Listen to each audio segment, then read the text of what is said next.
So I'm going to introduce to the stage Rusty Frank, a dance preservationist, who's going to share her own journey with this story and then facilitate a conversation with some folks who lived this history. So with that, I want to welcome Rusty to the stage.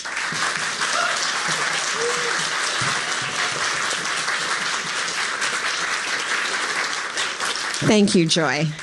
Well, I called two of my friends before coming over here because I was so excited, and they said, here's our advice. Take a moment, breathe, and look at everybody so that I'm in the moment. So, okay. Thank you, Joy, once again. I've been dreaming about doing this program at this museum for 5 years. So it's a really big deal to me that we're all here today. So I actually want to thank each and every one of you for coming today. Thank you. Yes, you did it. Okay, now, when I go to a program, I always kind of like to know how it's going to pan out so that I can put what I call money in my patience meter. Okay, so I wanted to let you know how it's going to go. This is an hour-and-a-half program. The first half hour is me talking to you with beautiful slides explaining the history of how it came to be that June and Takayo met in camp when they were 10 years old. So that's the first half hour. Then I'm going to bring them up on stage and interview them about their experience. And then the last half hour is questions and comments from all of you. All right, we'll use whatever time we need for that. Okay? You good? Patience meter? Yeah, okay. All right. So I want to begin by telling a story. I'm a professional dancer, a dance preservationist, and a dance teacher. In 2017, I took a jazz dance class for myself. This was a very special class. It's taught by renowned choreographer Walter Painter, and it's filled with students, many of whom are showbiz veterans from Broadway, TV, movies, even some Fosse dancers.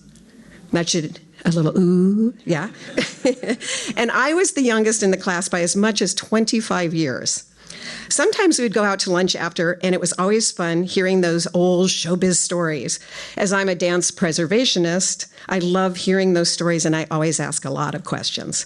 At one of these lunches, I happened to be sitting across from two of the students in the class, lovely Japanese-American ladies, Takayo and June.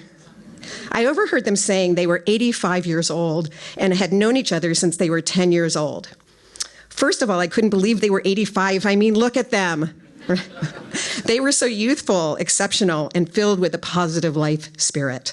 Second of all, 75 years? They've been friends, besties, BFFs for 75 years?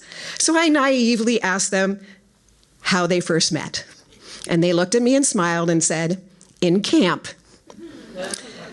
My heart stopped because I knew at that moment they didn't mean summer camp.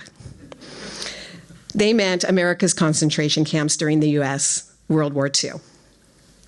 So not long after that lunch, I got asked by the Santa Monica Library to do a program about swing music and dance in the camps. And I thought, well, I know a lot about swing music and dance, but I really don't know much about the Japanese incarceration. Then I remembered years ago, I had met a woman who had been a teenager at Manzanar, and she had told me all about the dances in camp and how she had had fun in camp. So I wondered if Takayo and June had memories of swing dancing and music in camp, and would they let me interview them? Well, June and Takayo took me under their wings and on a journey that has been quite incredible. They let me interview them. They took me to the Santa Anita racetrack where June and her family were incarcerated in a horse stall for 6 months. They took me here to the Japanese American National Museum and walked me through the camp exhibit, pointing to pictures of themselves in the exhibit. And they took me to the Day of Remembrance and so much more. We laughed together, cried together, and what I have had reaffirmed through them was the resilience of the human spirit and how the joy of music and dance and all the arts can lift up the heart in sad times and in the darkest of times. As a dancer, I personally know this phenomenon. I have experienced it, and I see it every day with my students. And I think I have some of my swing dance students here. You can raise your hands. There they are. Okay, so let's do a little test with all of you. Okay? I want you to just take a moment and see how you feel right now. Just feel it. In a moment, I'm going to show you a 2-minute clip that I edited together, filled with dance and band clips to one of my favorite swing songs, Sing, Sing, Sing. See how you feel while you're watching it. And finally, when the clip finishes, measure the difference of how you feel now and how you feel when the clip is over. Are you ready?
Okay. Well, how do you feel? A little bit elevated? Yeah. Okay. Great. Well, now let's take that journey together and see what this meant to a group of people in a time gone by.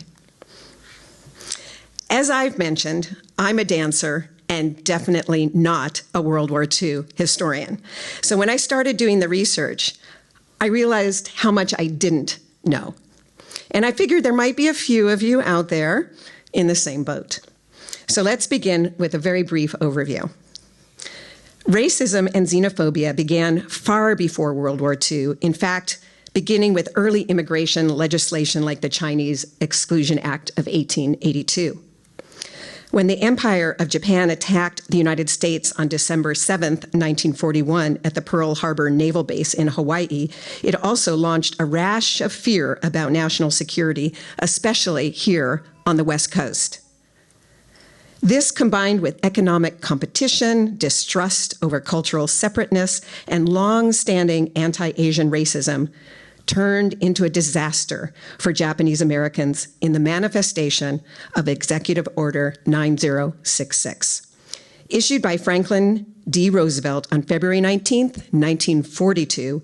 It authorized the forced removal of all persons deemed a threat to national security from the West Coast to concentration camps further inland.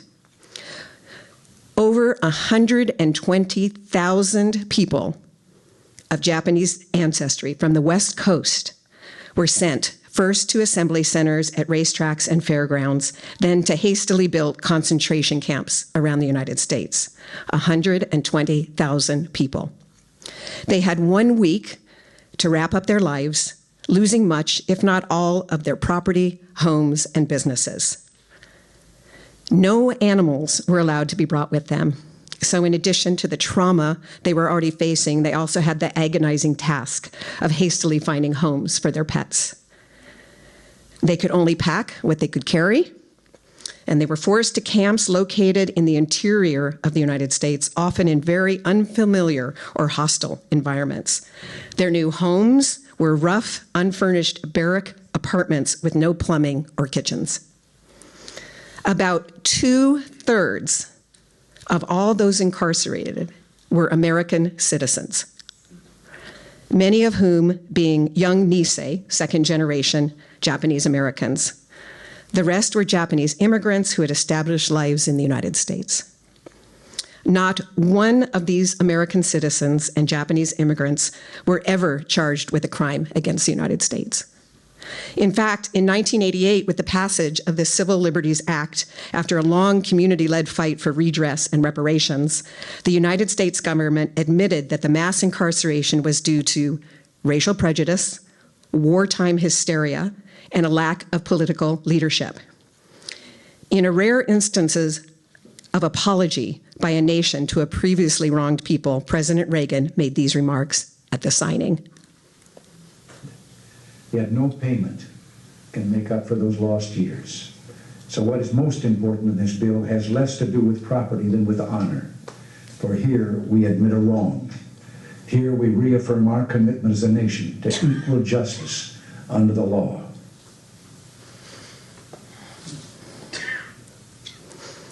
Before meeting June and Takayo, I thought there was only one camp, Manzanar, was all I had heard about.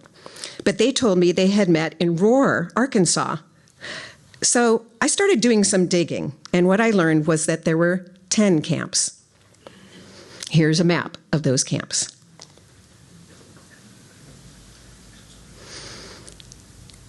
And here are the populations.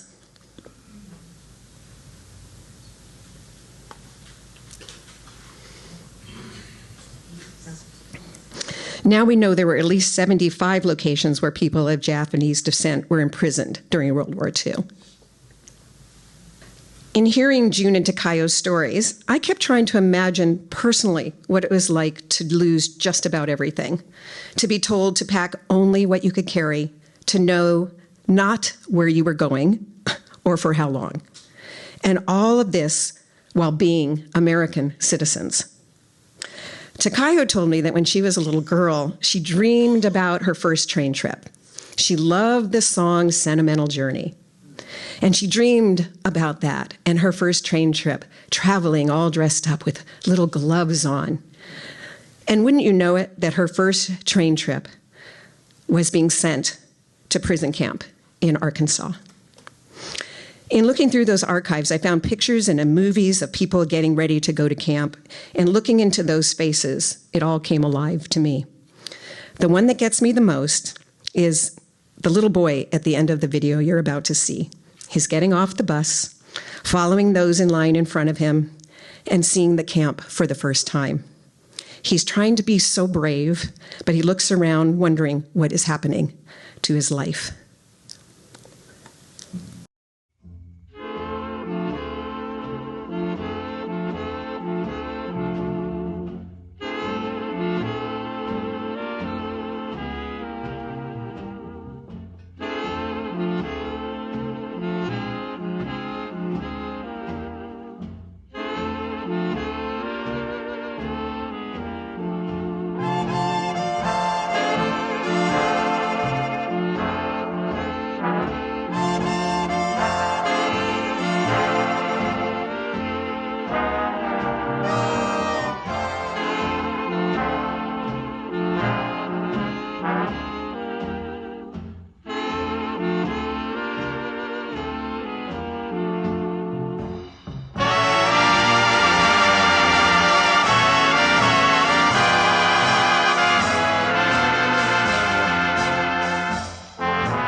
a sentimental journey, gonna set my heart at ease, gonna make a sentimental journey to renew old memories. Got my bag, got my reservation, spent each dime I could afford, like a child in wild anticipation, long to hear that all aboard. 7, that's the time we leave at 7. I'll be waiting up at heaven, counting every mile of railroad track that takes me back. Never thought my heart could be so yearning. Why did I decide to roam? Gotta take that sentimental journey, sentimental journey home, sentimental journey.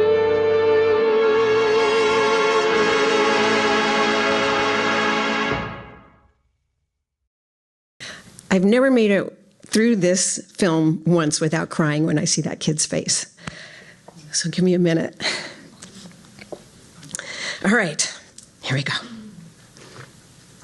All right, now one of the first things that happened when the families, people found themselves in these first assembly centers and later in camps was that people tried to create a semblance of normalcy for themselves, and especially for their children. The parents started classes and sports clubs. You've never seen so many baseball teams in your life, and dances for their kids. Every camp also had a newsletter, and you can find these all online, and these were self-published. At the Assembly Center at the Santa Anita Racetrack nearby, the newspaper was called The Pacemaker. Get it? Okay. And now look at these. Okay, so this is one of the early ones.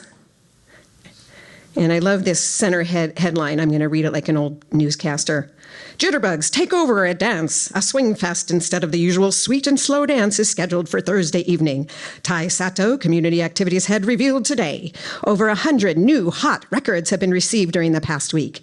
At the Saturday night dance, the Starlight Serenaders will honor the Camouflage Networkers. The Serenaders, the center's own 12-piece band, were a smash hit at their debut last week.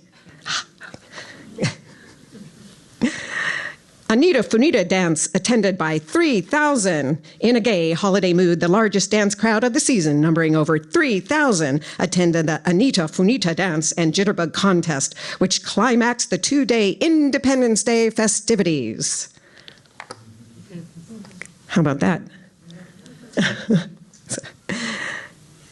And then this is from a memory book from Rohwer, Arkansas, and I just love these drawings. There's all sorts of drawings that you can find from the era, and there's these little cartoons from the dances. And the one on the middle right, I just love it. It says, "Dance tonight, couples only. Get your chick now." And then one guy comes up with an egg in his hand, and he says, "I couldn't get a chick, so I brought an egg." Okay, the dances. All 10 camps had regular dances. Some of the camps played records, and some camps had bands. Look at these names. Some of the names I just love so much. The Tanforan Tutors, the Jivesters, the Rhythmaires, the Rhythm Kings. Oh, and there's the Topaz Tutors, not to be outdone by the Tanforan Tutors. Okay, let's see. My favorite one is the lower right, the Jive Bombers. That was Manzanar's. And their theme song was, "Don't Fence Me In. Give me land, lots of land, 'neath the starry skies above. Don't fence me in. What a crowd. All right. It just so happens to be the name of the exhibit. How did that happen? Okay. And now I'd like to present a short montage of some of the bands and dances held during that time. Enjoy.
Isn't that sort of dreamy, huh? Sort of. Okay. Now, for years, as I mentioned, I've been working on this program for over 5 years, and I've always just thought there's got to be some footage. Like, there just has to be some footage, not just pictures. And at last, just last November, June was at a program where she saw some footage, and I was finally able to get it. And in a word, wow. The original footage was taken by our War Relocation Authority and has no sound. So let's watch it that way first. Then I'm bringing in one of the most popular songs the kids dance to in camp, In the Mood.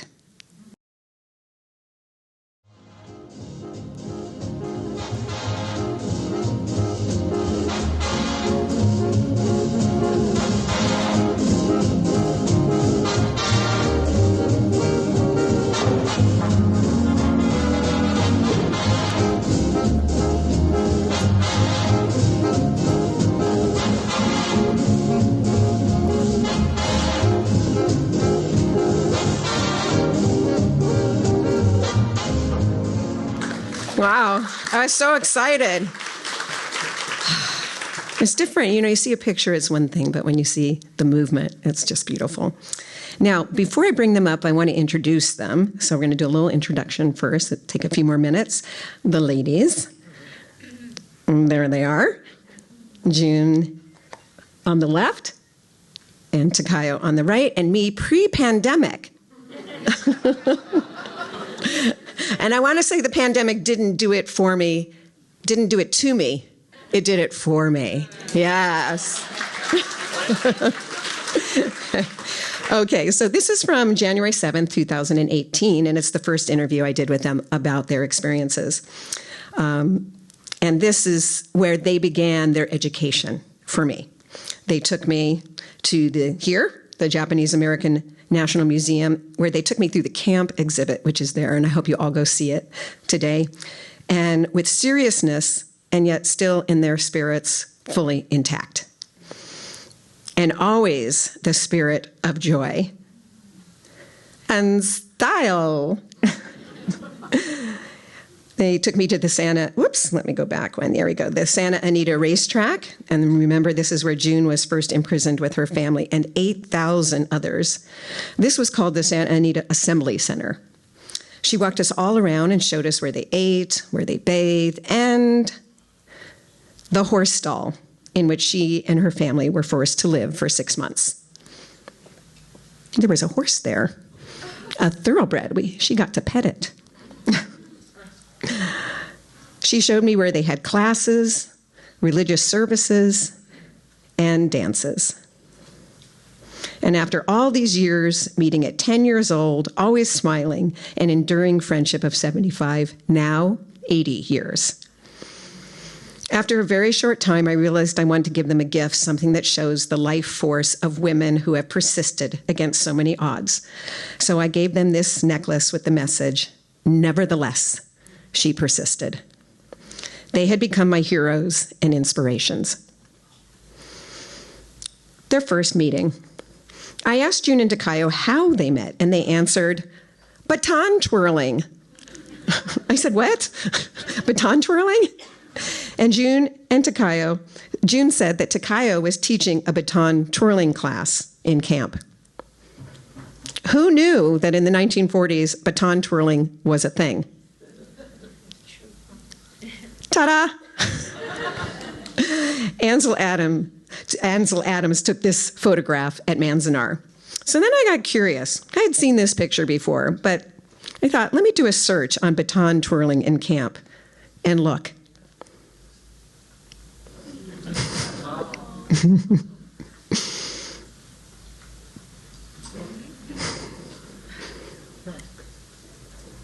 But wait, there's more.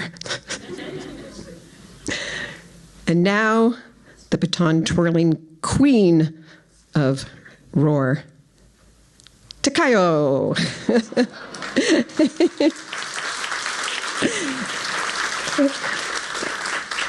But here she is at 10 with her baton twirling class in Jerome, Arkansas. I love their little majorette hats. And here's another picture of the class. And now, won't you join me in welcoming to the stage June and Takayo.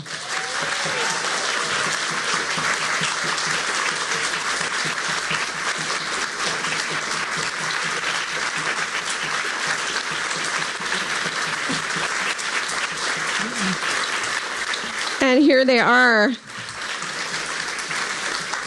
And I realized with my fabulous tech, with my fabulous tech crew, we forgot that I have to go over and sit there with my computer. Can I do that without unplugging everything, or should we rearrange the chairs? Jeff?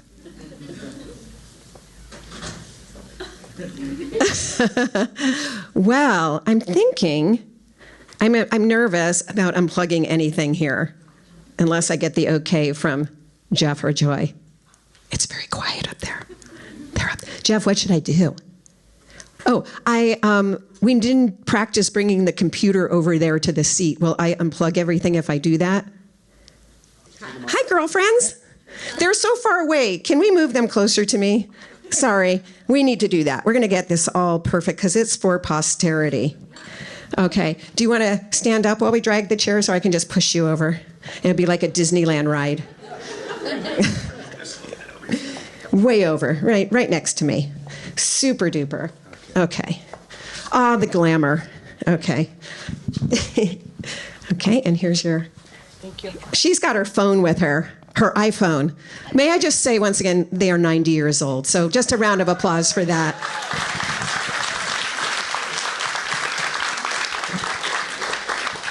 I'm so nervous. Okay, we're back. Everybody doing good? Yeah? Okay, great. All right. So this is your picture up there. That's the two of you. And so let's start with June. Okay, June. This is you. Can you see yourself up there? You got to twist. Oh, you can see it there? Okay. What are you dressed for there? And is this before camp? Yes, that was when I was 7 years old. I'm taking Japanese dancing lessons from Fujima Kansuma. Can everybody hear her? Yeah. Who says no?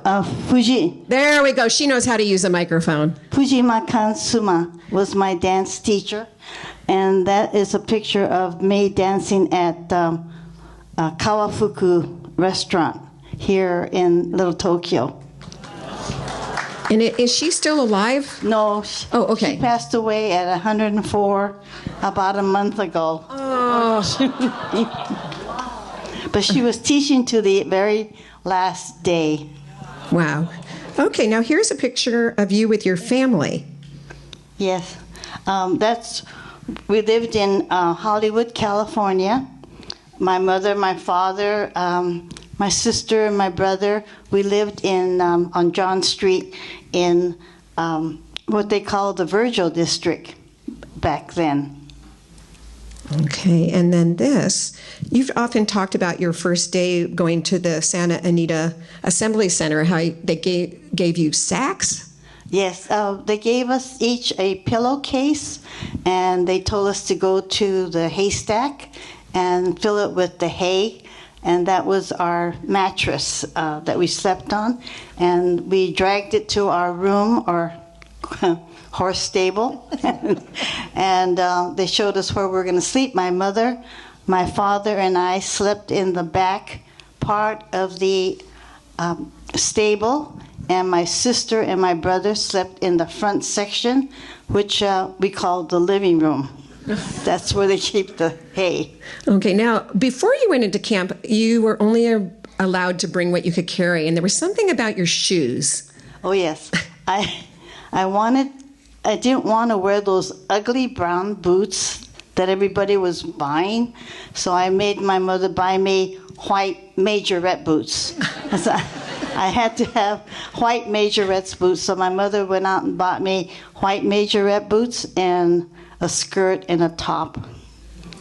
That just amazes me. And my brother had to have pachuco pants, so he had a lady make his pants, corduroy pants, slim at the bottom, so that he could be in style in camp. Because you didn't know where you were going, right? No, we didn't know where we were going. They just said to meet at, I think it was 7th, near Old Chinatown, and we got on a bus, and they didn't tell us where we were going, and our parents didn't know where we were going either. And tell about the way you first found out. You were with your sister, right, walking home from a movie? Yes, we had gone to see a movie, Pinocchio, at our local theater, and we were walking home when we saw the posters, the EO 9066 posters, on all the telephone poles by our houses. And my sister said, when she read it, it said aliens and non-aliens, which meant citizens.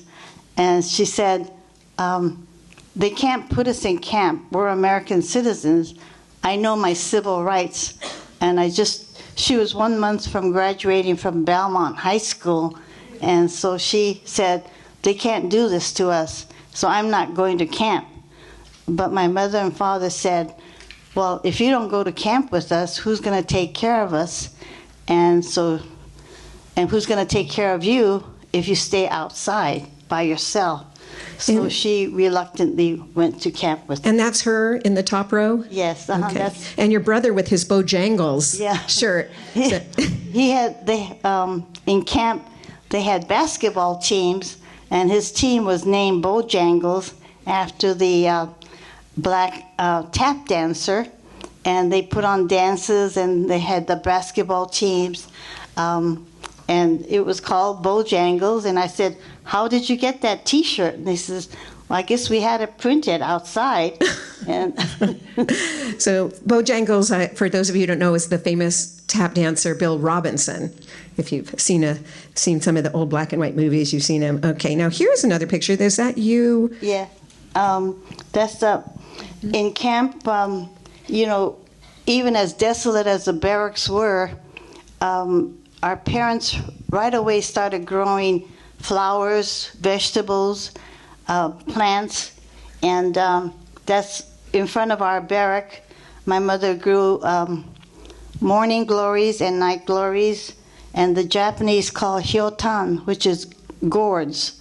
And she planted strawberries and green onions. Before the camp was closed, I think everybody had a victory garden.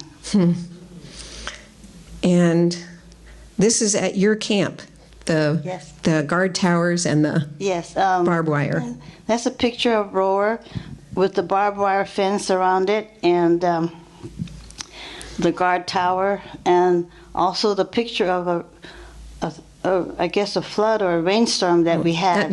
That'll be the next slide. Oh, sorry. Just look at. Yeah. She's looking at my computer, and it's just the one right here. Right. Okay, but you told me that eventually the guards understood that you children were not a threat. Oh, yes. At the latest pilgrimage, there was a girl, we both remembered that we snuck out of camp.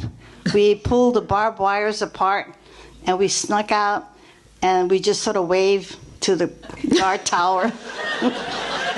And there was one other boy, a young man, who said, "Oh, my mother was there too."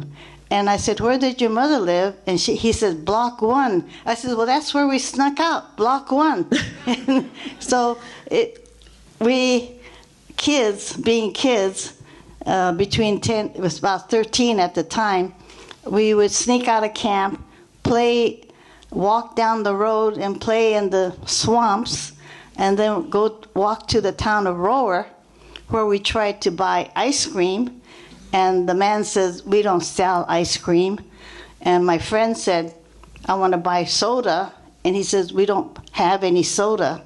And we thought, "Oh, we could get that in camp, but you can't get it out here."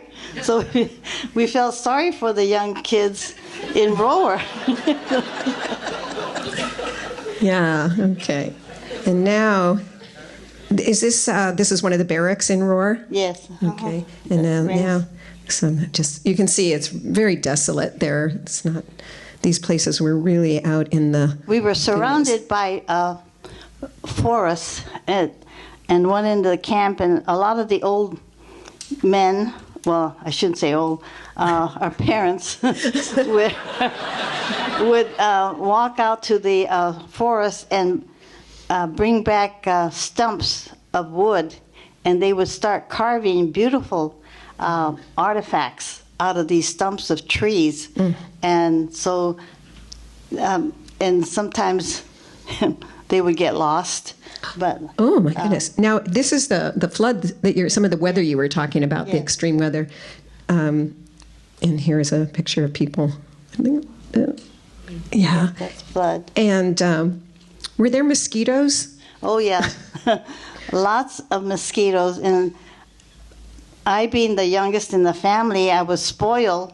So my mother, my brother, my sister said I could have the mosquito netting. So I got to sleep under mosquito netting, and they all suffered from mosquito bites. Okay, now here's a picture of you in camp, in class. Yeah, that's our 5th grade class. And you're the second from the left, in the second row from the top. And we had very good teachers in camp. The teachers were hired from like Arkansas, Mississippi, Oklahoma, and they were very, very good teachers. And we had some Nisei teachers also. But the boys were very bad. They would get mud balls and throw it at us girls walking to school and walking home from school. They would throw these big mud balls at us.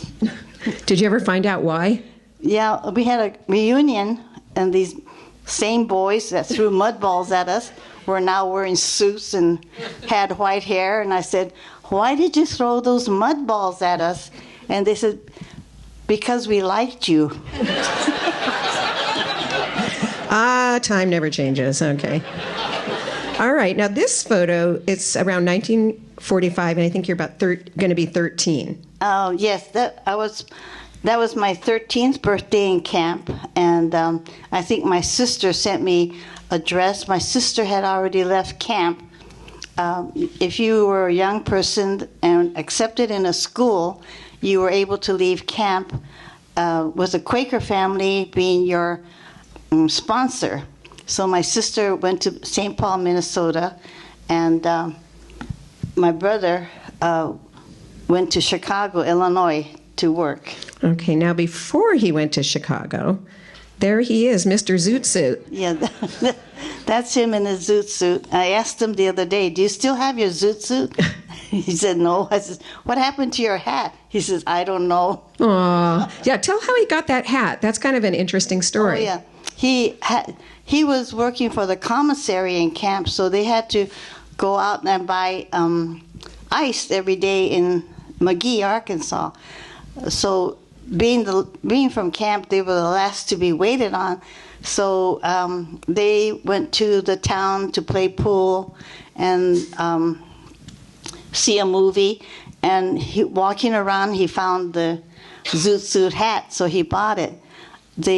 But what was so sad was that was the first time we really came upon Jim Crow prejudice in the South, where Japanese people, like my brother and my father, had to sit in the white section, not in the colored section. And my father was so astounded because he thought, I'm an enemy alien living in a prison camp, and yet I am treated better than a black person, African American, in the South. And that was really the first time we came across prejudice like that. Yeah. Now here is you dressed up with a lot of other girls. Yes.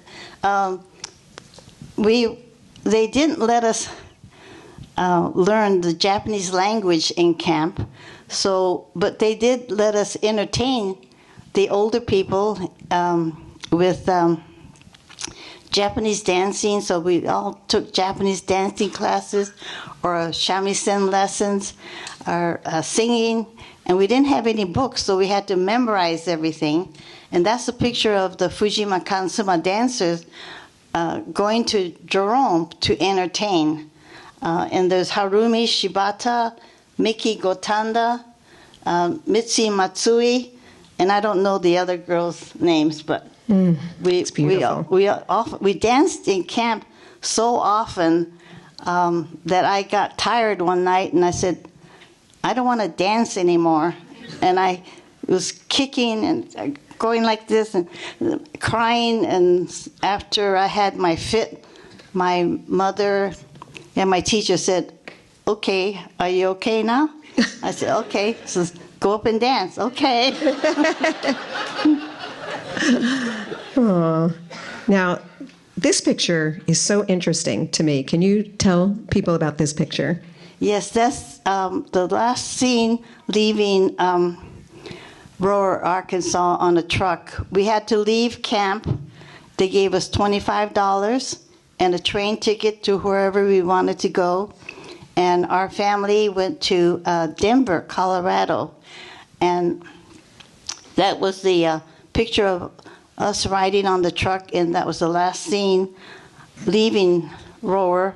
And it was sad because we were leaving all our friends and people that we had become close to during those 3.5 years in camp. And then after camp, whew, look at you. So here you're modeling for Howard Greer fashion show at Romanoff's in Beverly Hills. At one time. And I bet you didn't know this, but you have the Nisei Week Festival Queen of 1954. And there she is. We had queen contests in camp too, so later on I'm going to mention some of the queens in camp. Okay, and here you are. I know. And now it's time to meet Takayo. So thank you, June. Okay. Now, there you are. Okay. And now here's a couple pictures of you as a little teeny kid. Where did you grow up, Takayo? In a little place called Hardwick, California. And I'm sure you never even heard about it. It's the closest town, I guess, was Hanford. And from what I understand, it's now, soon there will be no more Hardwick. It's going to be part of Hanford. Okay. And here you are with your family? Some of your family? Yes, on the farm. 1936. And then here you are in a kimono in 1939. Okay, and this is your school picture, grade 3 and 4. So it looks like are you the only Japanese? Sitting right next to the teacher on the Aw, that cute little face. Okay, now I wish there were a picture in camp of June and Takayo, but there isn't. But I do like to imagine this is them. It's Takayo. She's the tall one. Yeah. For a minute. And she's with her friend Jay Tsunami. And that's in Jerome. And that's where, so first you were sent from your home to an assembly center. First I went to Fresno Assembly Center and then to Jerome, Arkansas. And then when Jerome closed, to Rohwer, Arkansas. So what was the Fresno Assembly Center? I was lucky, Fresno Assembly Center, we lived in a barrack. There was one other girl, I had 3 older sisters, my mother and father, and then when we got to our room, I noticed there was one extra girl. And I asked, who is she? And it's just, she was a Japanese by birth, but she had been adopted as an infant by a Caucasian family, but since she was Japanese, she had to be in camp.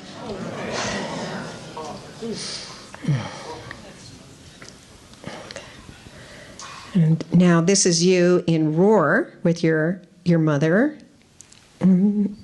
Yes, and my memory's so bad I don't remember the names. Now here is something really fascinating to me about your mother.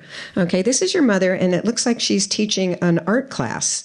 Yeah, well, my mother was very artistic, and there's a book called Beauty Behind Barbed Wires, and she taught tsumami. And she didn't use silk like she would have ordinarily. She used crepe paper, and I was just watching her. Now you had said that life for her sort of blossomed in camp. Yes, all of a sudden she was able to do, because on the farm it's very hard work. But in camp, there's nothing to do all day. So she was able to really participate and continue her artwork that she enjoyed. Yeah, so on the farm, she was isolated, would you say? Yes, yes. And then in camp, suddenly? And camp, all of a sudden, she blossomed. Yeah. So, all right. And this is you in front of your family barrack. Yes. And we know it because it has the address on it, 2990. There you are with your cute shoes. How many? Block 29. Now, there's a lot of swing dancers in the audience. How many of us girls would love those shoes? They're so cute. How did you order shoes from the Sears catalog? Or Montgomery Ward and Sears. Those were really the big catalogs, and I used to love looking through. And did you bring majorette boots in also? Yes, I bought majorette boots. I had my baton, and then I taught baton twirling lessons, and that's how June and I met. And here's another picture of you in front of your family barrack. Couple pictures. Uh-huh. Look at that sweet face. Yeah. And now after camp. So you left and you went to Chicago, correct? Yes. I was just going to say that before camp, I was on this little farm, so I never really had friends to play with. I did a lot of running around with my dog and just playing by myself. So all of a sudden, going to camp, I was able to have, play with children my own age. And June and I met in Rohwer camp. And even though we lived in different states for many of the years growing up, we always got together. At one point, she was living in Denver. I was living in Chicago. Lived in New York. But somehow, when we got together, it was like no time had ever passed. It was just wonderful. Okay, now. And I have to tell you, that's where Takayo and I did Japanese kabuki. And that's how Takayo learned kabuki. Yes, if I hadn't gone to the camps, I would never have become an actress. And even though I was a child, they had me playing adult roles, and I was speaking not in ordinary Japanese, but stylized. Ooh, Takayo, hold on one second. I actually have a slide for this. Just a second. Hold that thought. Okay. Okay, so you just described that you had become an actor. Okay, and we're coming up to this, but anybody recognize the man in that picture? This is Takayo in The World of Susie Wong with William Shatner from 1958 on Broadway. And now, I don't want to scare anybody, but here she is from Pirates of the Caribbean.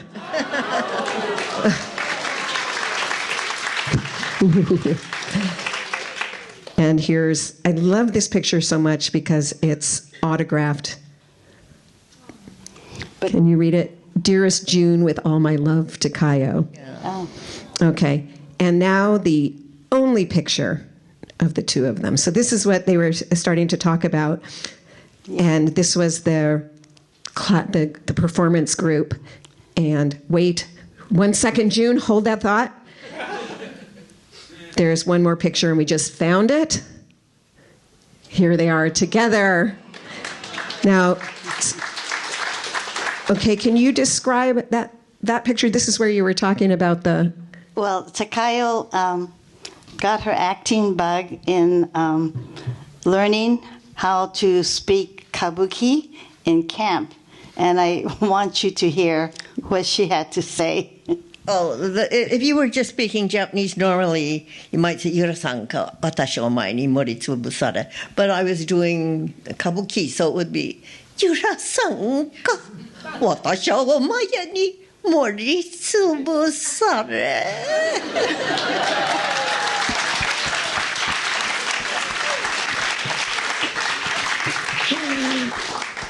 Oh, my goodness. And here they are.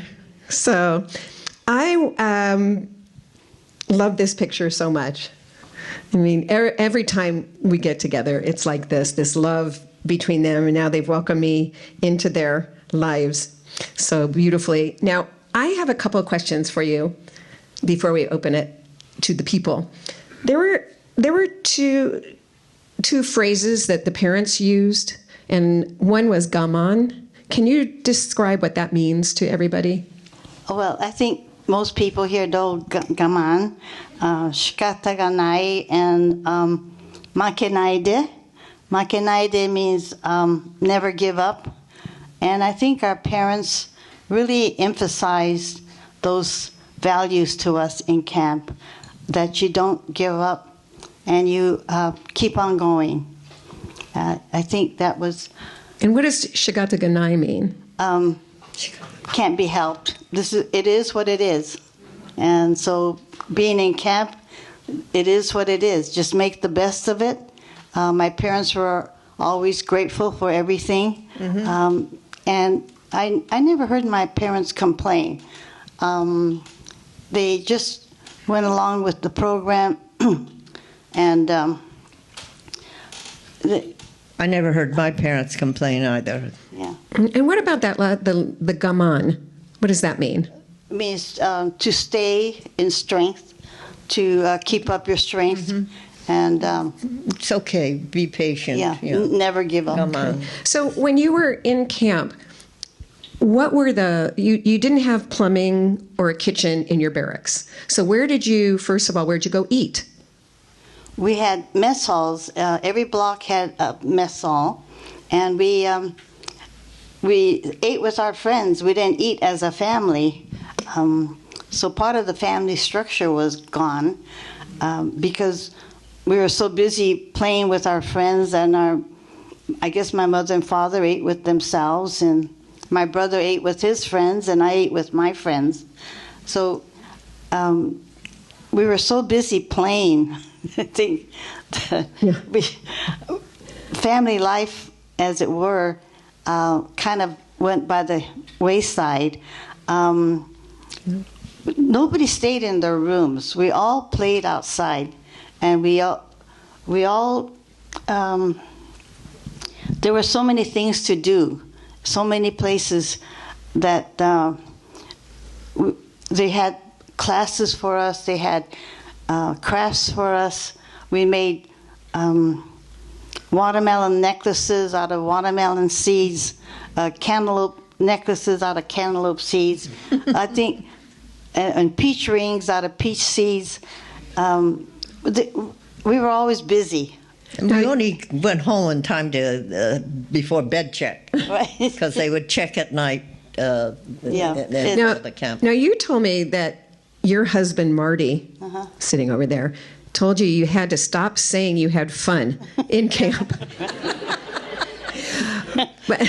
Well, I'm sure that a lot of people really suffered, especially when people lost a lot of their property and lives, and their lives were uprooted. But I think war does that to everybody, and that's the terrible part of war. It disrupts everybody's life. And in camp, it was no different. But somehow, you persevere. And I think it's a testament to the parents and the adults. I never heard my parents complain or grumble. They always tried to make the best of everything and to try to keep us on a very positive frame of mind. Yeah. Now, about the camps again, like, where did you bathe? Like, when you were in Santa Anita, the racetrack with the converted, where did you and your mom bathe?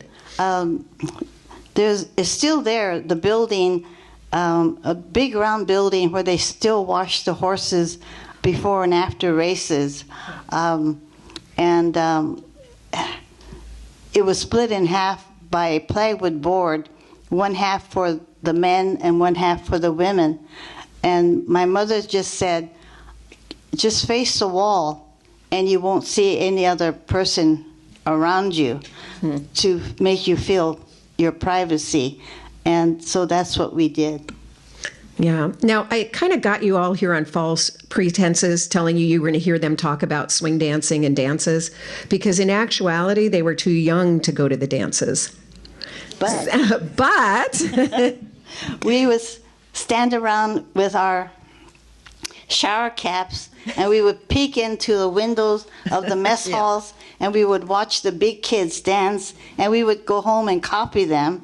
And in Santa Anita, we just stood there, and as the big people were dancing, we would just stand there and copy them. And there was a young man by the name of Boogie Morikawa, Ben Morikawa, and he played the boogie woogie. So on the piano, and he got the nickname Boogie. So we copied them dancing, and that's how we learned how to dance, just by copying them. yeah. I remember peeking in through the windows, watching the dances. It was fun. Now, Jean, you could see your brother in the dance, right? Because he had that Pachuco hat on all the time. I could just see this hat moving around, so I knew I would look to see who he's dancing with, and Okay. we were just being really bad. Okay, now, before we open it up to the Q&A, there's one little movie I want to show you, and this is of the dance cards. This is it's something that's gone by the wayside, but a dance card was a little decorative card, and you would write the names of the fellas you were going to have a dance with. So like your first dance could be with Joe, and then Tom, and then you'd have a little number 1 through 5 or 10. And June inherited the collection of a gentleman named Tak Hamano, his dance cards. He saved them. And so we're going to show a little movie of those, and then we'll open it up to Q&A, okay? So here we go, the dance cards. You'll enjoy this. Oh, and I put it to I put it too. I think it's the last song that was played at dances, which was Moonlight Serenade. Yeah. Yeah. Okay. Moonlight Serenade.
So there is a couple of people, June and Takayo and I, wanted to acknowledge in the audience today.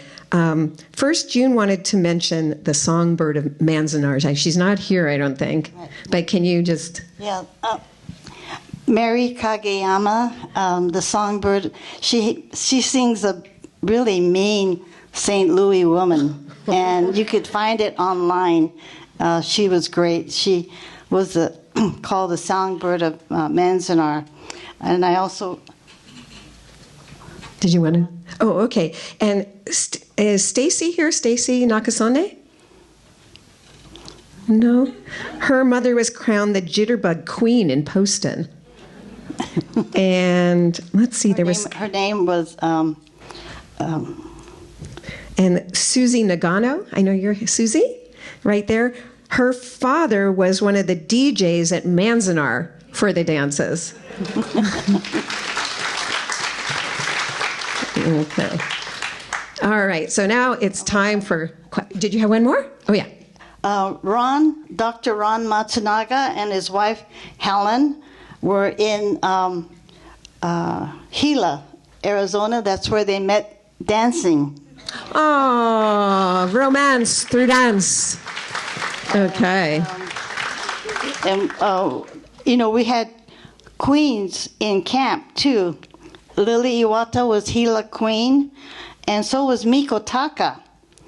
She was, before being known as Miko Taka, she was Betty Shikata, and she was one of the queens in Gila.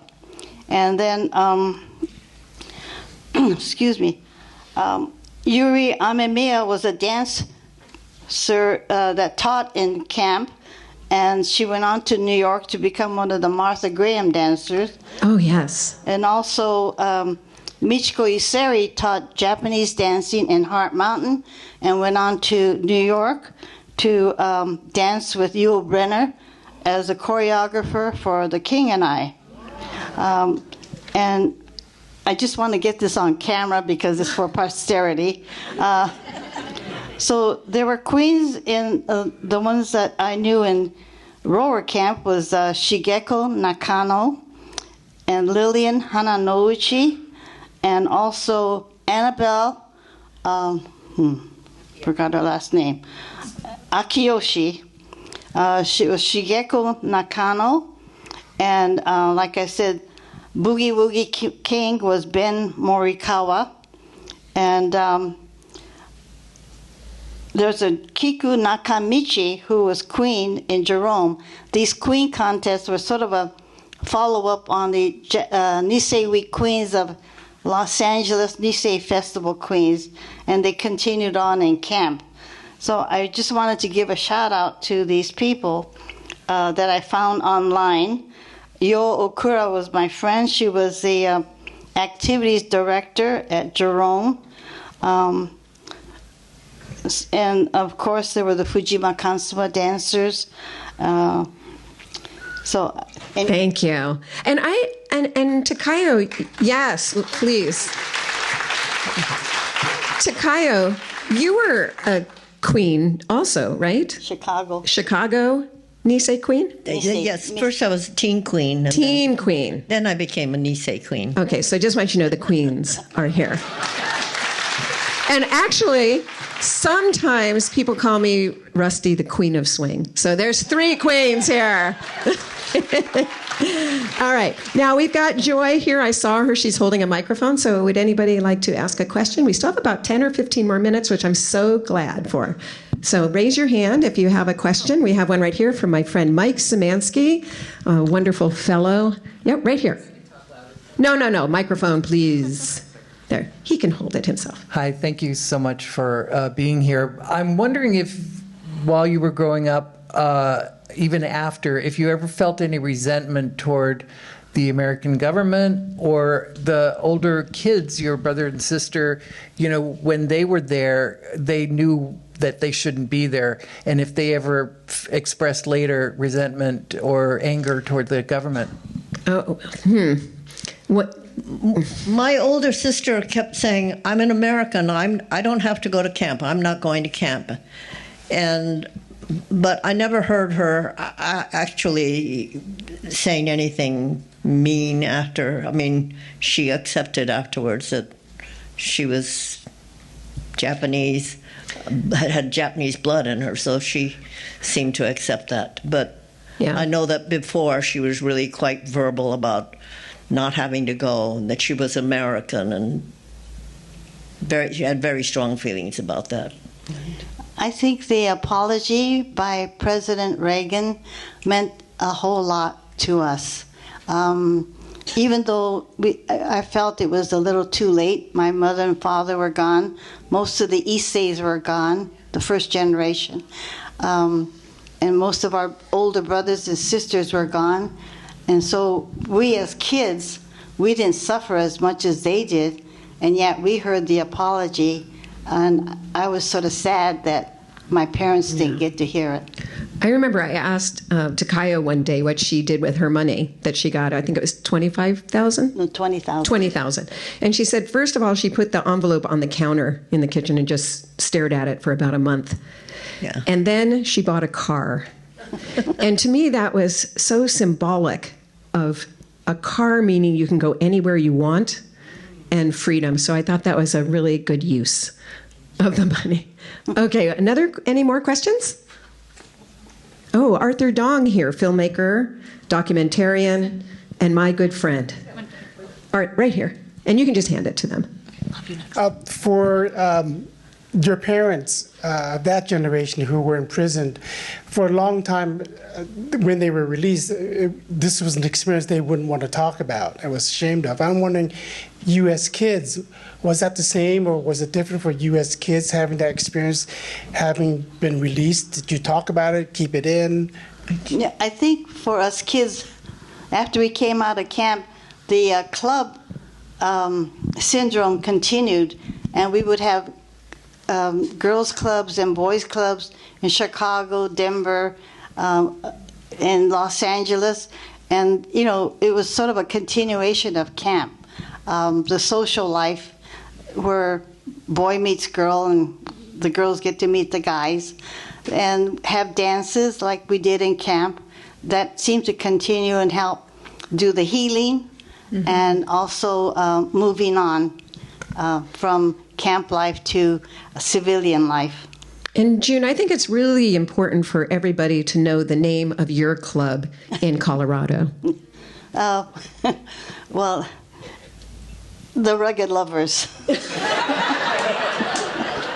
The Rugged Lovers was our club in Denver.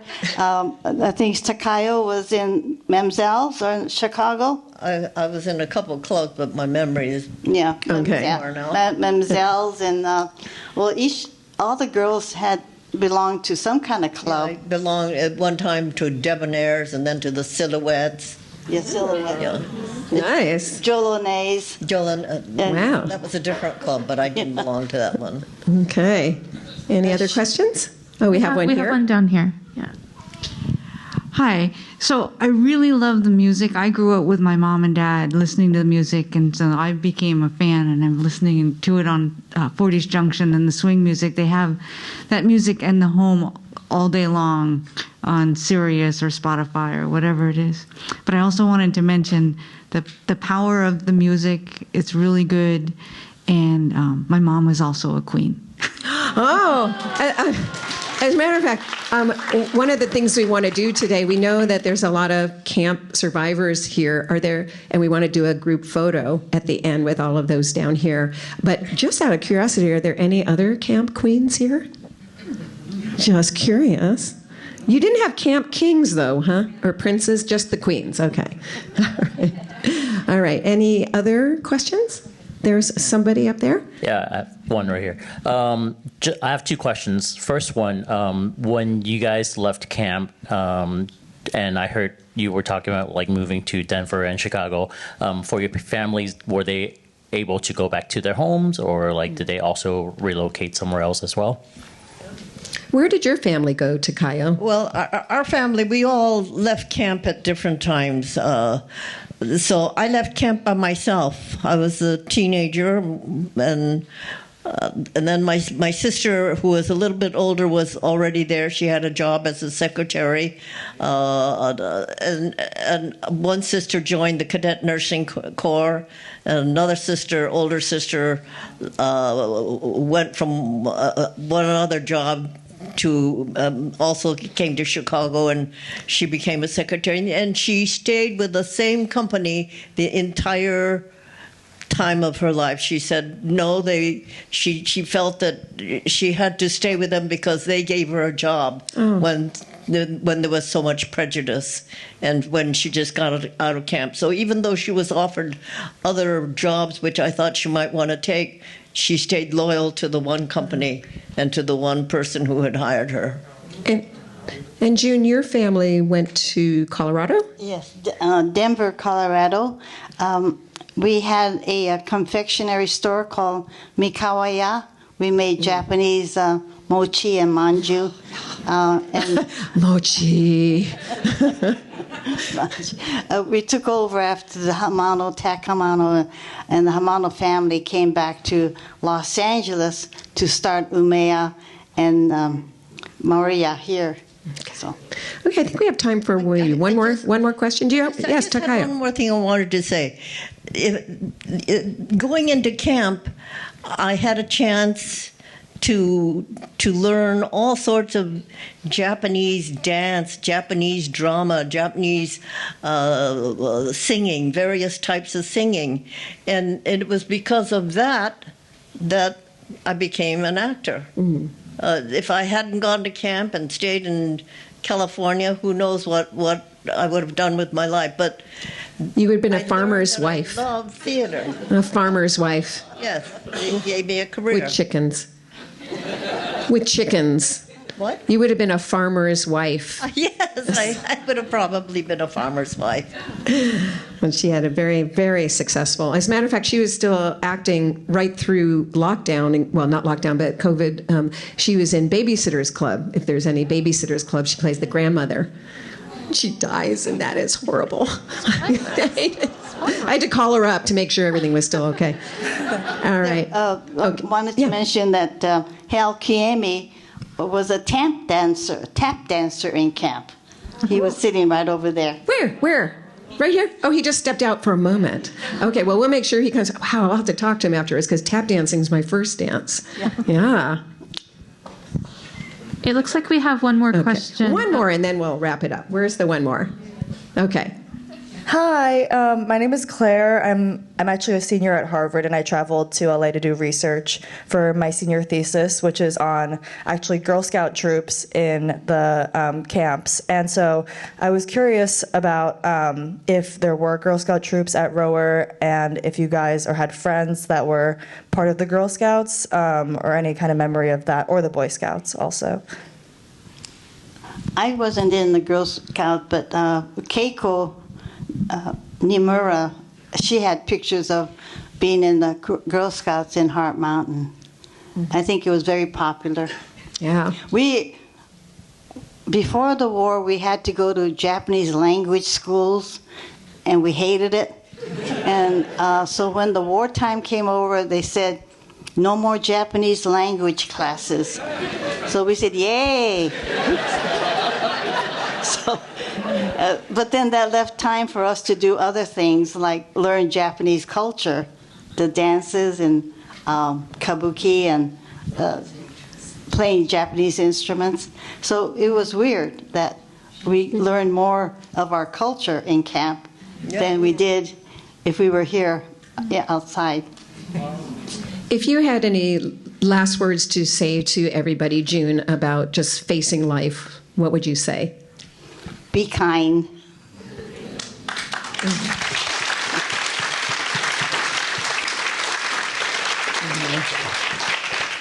Okay. Say be thoughtful. Okay. Yeah, be thoughtful. Yeah. So I have a couple of thank yous. I want to thank Janum for making this dream come true for us. We've been wanting to present this here for so many years. So especially I want to thank Joy Yamaguchi. Where is she? Where are they? Right there? Okay. And Joy was the one that, boy, June was persistent.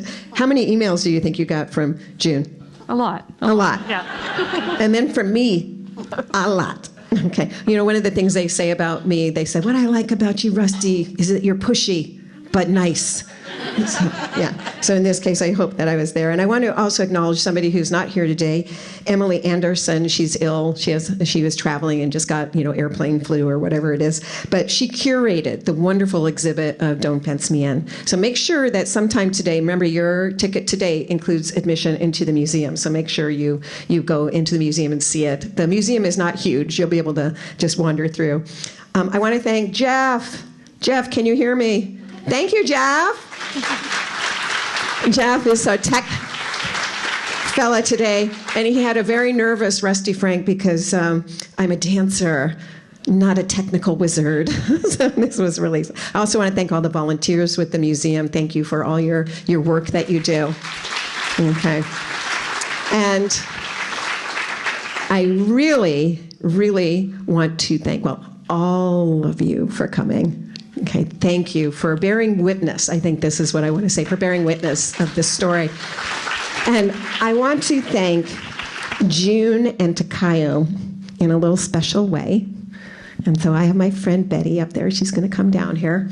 You two, oh no, it's happening. I'm crying. You two inspire me so much with your resilience, but your joy. You've been through it. You've been through ups and downs, and you always are strong and joyful. So I would like to present these roses to the queens.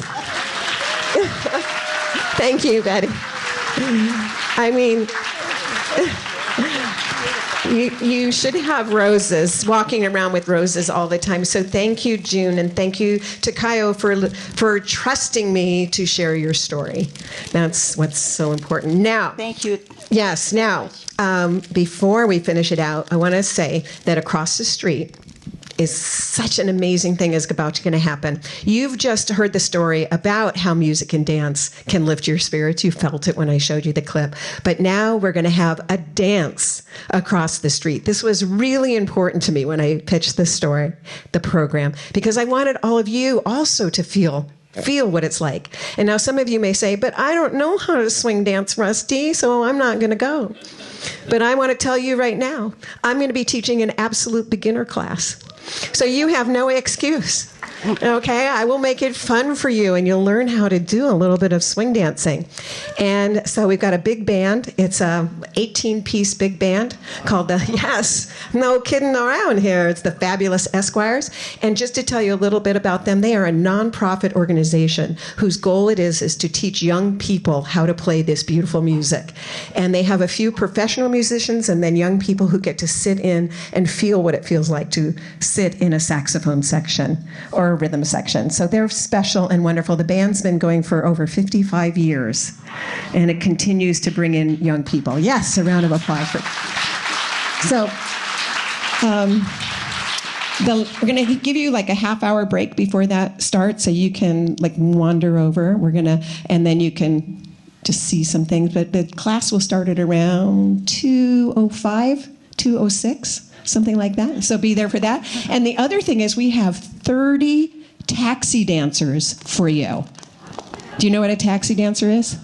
You hail, hey, you.